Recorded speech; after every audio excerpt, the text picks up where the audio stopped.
what? I'm going to actually put you on the right street, right city, right state, street, all that, zip code, all that. It's in Devarim chapter 20. What does the mitzvot say when we have to go to war? The Kohen has to address the army. What else? Don't have any fear. Good. Come on, there's some more.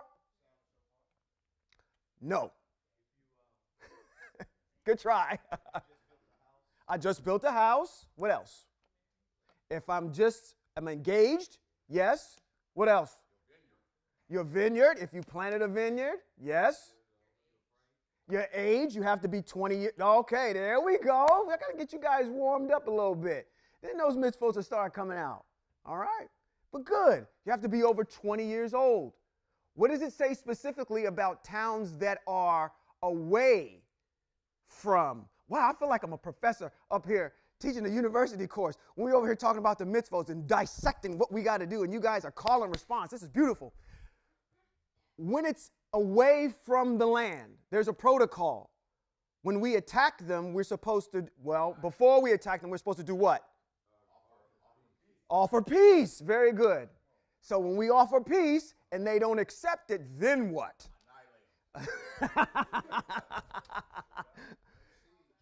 Lay siege, annihilate them, but it's only the who? The men.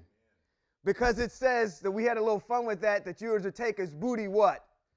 The women, the children, the goats, the livestock, all that stuff. That's for towns that are far off. What about cities that have been established inside the land? What are we supposed to do to them? Totally annihilate them. Dog, cat, goldfish, kill the roaches. Anything that's in there that's breathing, it's supposed to be dead. Okay?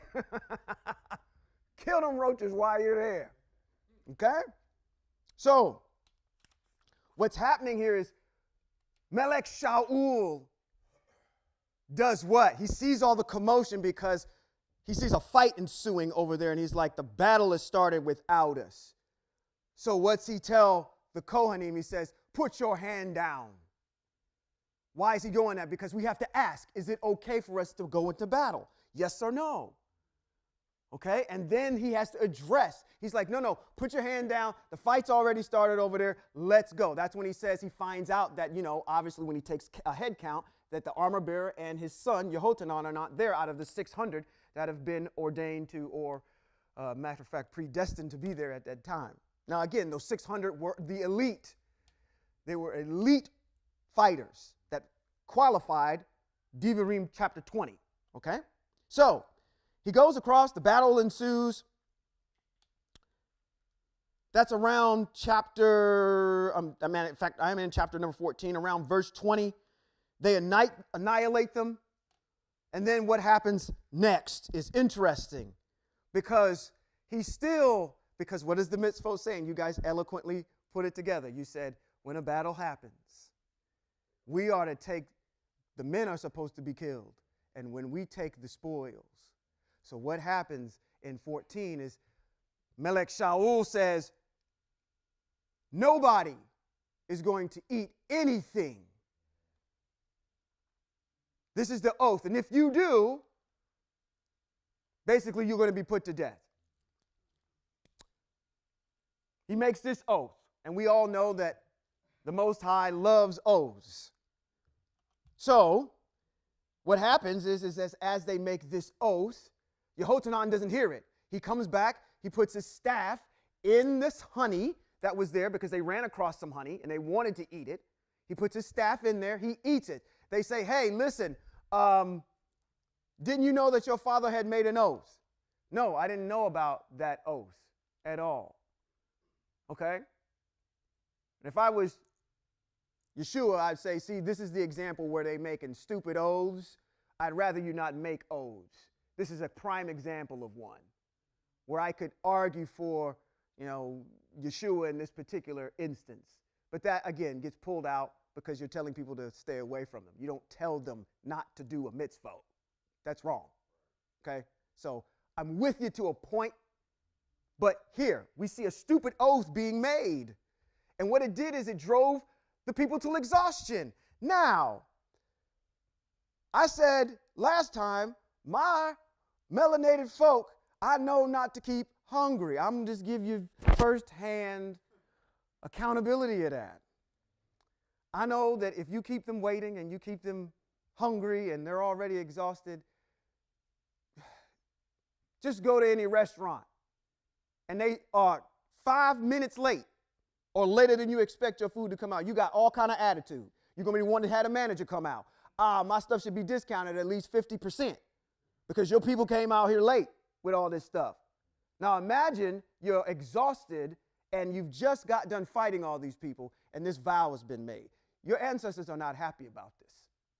And then they see Yehohanan dip his staff in there, so they're a little jealous right now. I have you know that you just made yourself a dead man because of that oath your father made. Oh, I didn't know anything about that.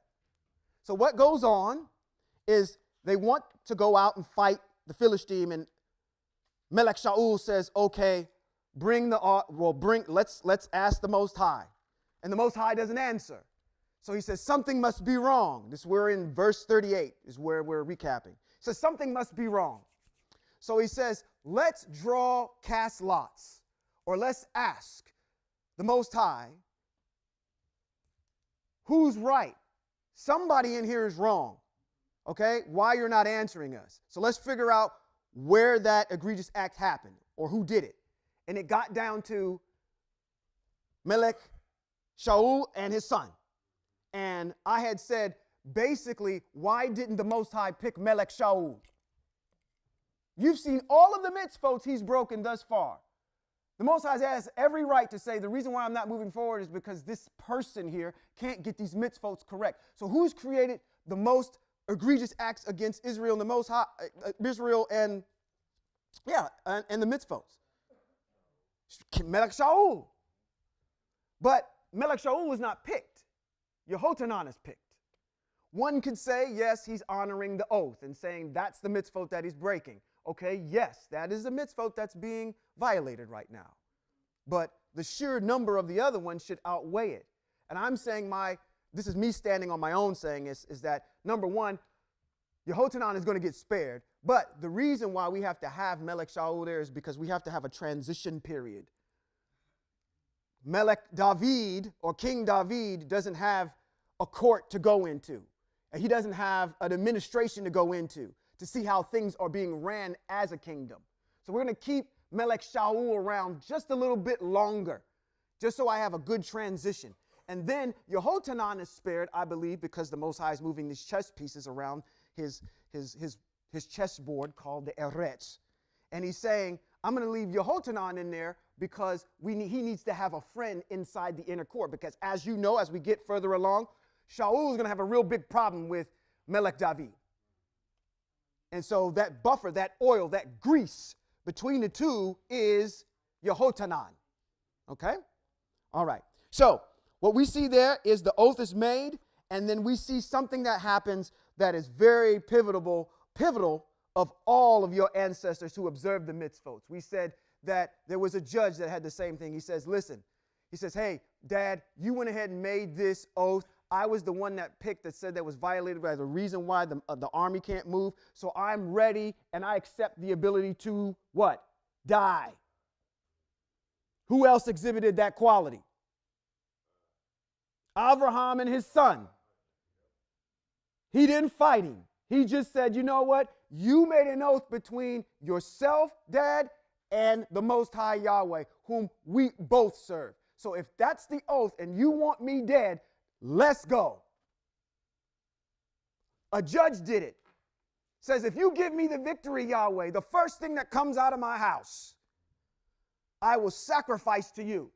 And that happened to be his dog. He was expecting a lamb or something to come out, the dog to greet him. But that didn't happen. His daughter came out. She said she didn't fight it. Because why? She understood the mitzvot that says you have to honor the oath. So when people are telling you that oath that was made in the circumcision of your flesh, that you are supposed to inherit land, that's been done away with. When did you get the audacity and the outright unmitigated gall that the Most High has made an oath with heaven and earth and an ancestor that's not here for you to go ahead and negate it? On whose authority are you doing that?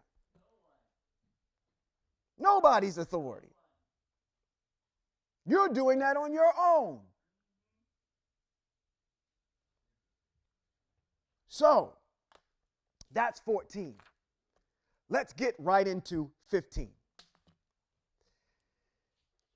Shemuel said to Shaul, Yahweh sent me to anoint you king over his people, over Israel. Now listen to what Yahweh has to say. Verse 2. Here is what Yahweh Sabaoth says. Let's go slow. The Most High is speaking. We should be attentive to what the Most High is getting ready to say. All right? I remember what Amalek did to Israel, how they fought against Israel when they were coming up from Mizraim. Now go and attack Amalek and completely destroy everything they have. Is there anybody in here that needs a tutorial or me to draw a schematic or a picture or anything for you to understand what that just said? What did he tell him to do? Destroy completely. Okay. Does complete mean 99 and a half? Won't do? That all. It says completely destroy everything they have. Don't spare them, but kill the men and the women, the children and babies, cows and sheep, camels and donkeys. And if I was there, I'd have said, and the roaches too. Don't leave nothing standing. Now, Amalek actually means plunderers. Let's go to some couple places. Let's go to Shemot chapter 17, verses 8 through 13. I'm going to try to do this over here. We got all this technology up here. We're in Shemot. That would be Exodus. What did I say? 17. Let's go to 8. 17 and 8. All right. This is about Amalek. It says, Then Amalek came and fought with Israel at Rephidim. Moshe said to Yahushua, Choose men for us. Go out and fight with Amalek. Tomorrow I will stand on the top of the hill. This is this issue where Amalek first comes up. They're attacking, and what do we have here? It says, I will stand on the top of the hill with El's staff, or Yahweh's staff, in my hand. Yehoshua did as Moshe had told him and fought with Amalek. Then Moshe, Aharon, and Hur. So who's the general down there fighting? Yehoshua. And who's on the hill with Moshe? Aharon and Hur went to the top of the hill. When Moshe raised his hands, Israel prevailed. But when he let it down, Amalek prevailed. That's where Amalek first shows up. Let's go to another spot. Let's go to Devarim 25 and 7, which is Deuteronomy 25 and 7.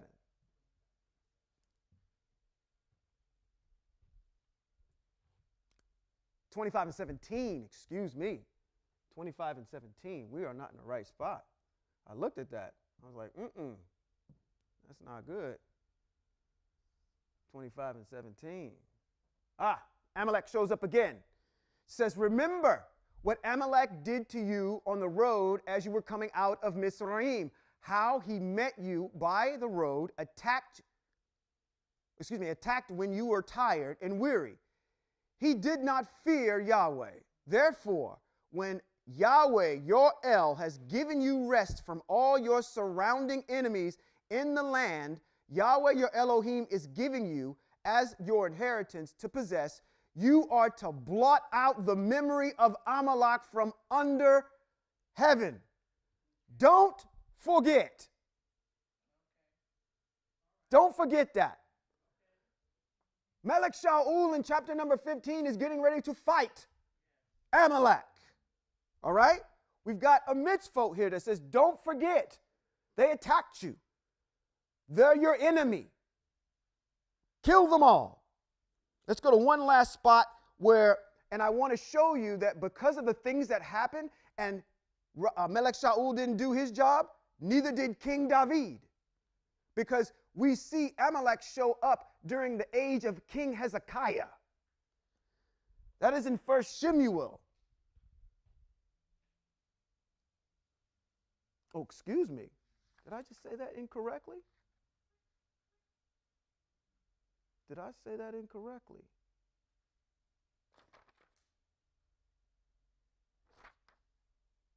Matter of fact, they do show up in Hezekiah's age. And matter of fact, in 1 Chronicles chapter 4, we won't go there, but for the sake of time, but in chapter 4, verses 42 through 43, it says that there was a band of Simeonites that destroyed the last of them.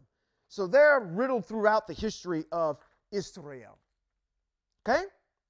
Just a little bit on Amalek. Verse 4, going back to chapter number 15 of 1 Shemuel, it says, Shaul summoned the people and reviewed them at Telaim, 200,000 foot soldiers and 10,000 men from Yehuda. Why? Because Yehuda always goes out first. Says, Shaul arrived at the city of Amalek and lay in wait in the valley. 6. Shaul said to the Keni, go away, withdraw, leave your homes there with the Amaleki. Otherwise, I might destroy you along with them, even though you were kind to all the people of Israel when they came out of Mitzrayim. So, who are the Kenani? You have an ancestor that's very good. You remember what we did last time. I said that the Kenani are very friendly. And I said from this verse right here, because they mentioned the Kenani, I know that these people are melanated. And I gave you some text, which I'm going to go through real quickly like. Judges, chapter 1, verse 16. It says, the descendants of Moshe's father-in-law, the Kenite, went up from the city of palms with the people of Yehuda to live among the inhabitants of the desert in Yehuda in the Negev near Arad. Let's go to Shemot, chapter verse 18, 7 through 12. We're just proving the issue of the Kenites and who they are. So, Moshe went out to meet his father-in-law, prostrated himself and kissed him. Then, after inquiring of each other's welfare, they entered the tent. Moshe told his father-in-law all that Yahweh had done to Paro and the Egyptians for Israel's sake, because he is a Midianite priest. He is not necessarily a follower of Yahweh, okay? We can all remember that. Of Israel's sake, and the hardships that they had suffered while traveling